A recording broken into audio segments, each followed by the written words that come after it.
I wondered for a long time why God has preferences, why all souls don't receive an equal amount of graces. I was surprised when I saw him shower his extraordinary favour on saints who had offended him. For instance, St. Paul and St. Augustine, and whom he forced, so to speak, to accept his graces. When reading the lives of the saints, I was puzzled at seeing how our Lord was pleased to caress certain ones from the cradle to the grave, allowing no obstacle in their way when coming to him, helping them with such favours that they were unable to soil the immaculate beauty of their baptismal robe. I wondered why poor savages died in great numbers without even having heard the name of God pronounced. Jesus deigned to teach me this mystery. He set before me the book of nature.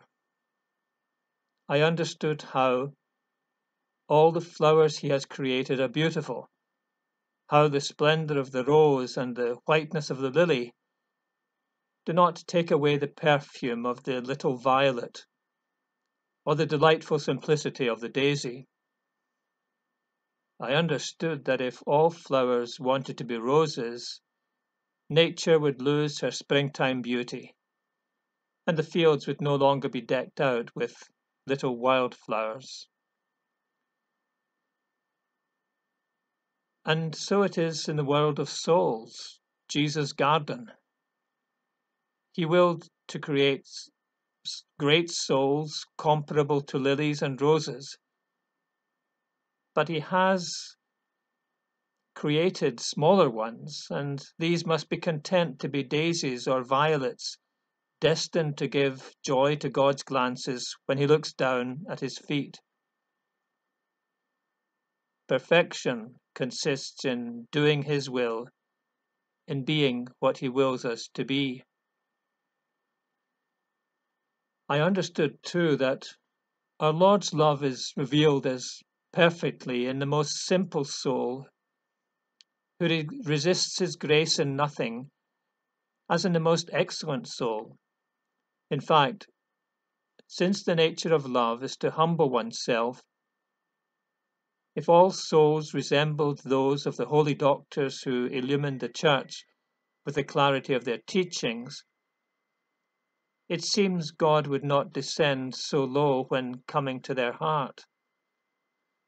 But he created the child who knows only how to make his feeble cries heard.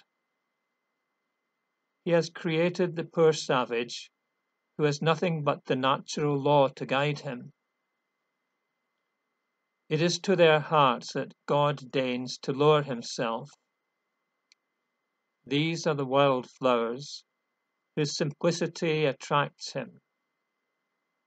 When coming down in this way, God manifests his infinite grandeur. Just as the sun shines simultaneously on the tall cedars and on each little flower, as though it were alone on the earth, so our Lord is occupied particularly with each soul, as though there were no others like it.